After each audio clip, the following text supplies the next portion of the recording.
שלום לכולם, שלום כיתה ג' וכיתה ד' בית ספר רמב"ם הרצליה, פרקי אבות, פרק ב', משנה י' ד'. בקול.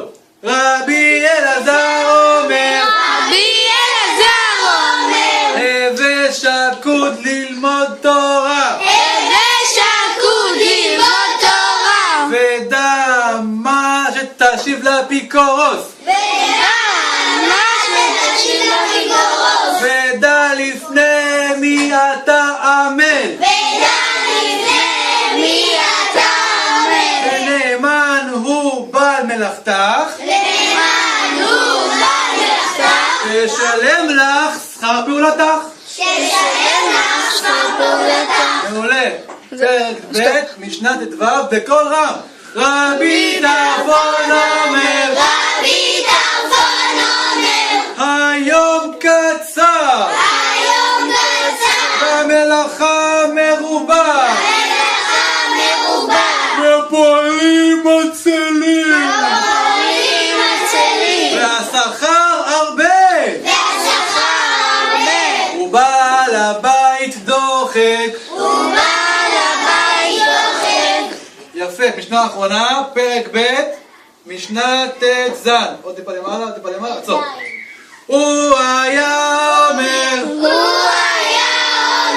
לא עליך מלאכה לגמור,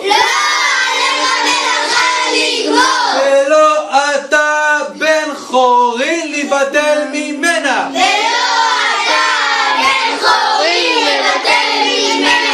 אם למדת תורה הרבה, נותנים לך שכר הרבה. כל ונאמן הוא בעל מלאכתך, תשלם לך שכר פעולתך, ודע מתן שכרן של צדיקים לעתיד לבוא.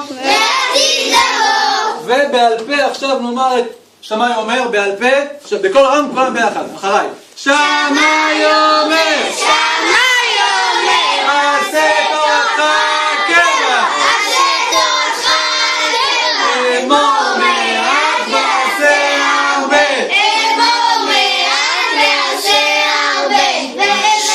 ממש בכל רם. ומקבל את כל האדם בסבר פנים, יפות, פצפוצים. תודה רבה, זה יכול לעצור, שבת שלום. שבת שלום.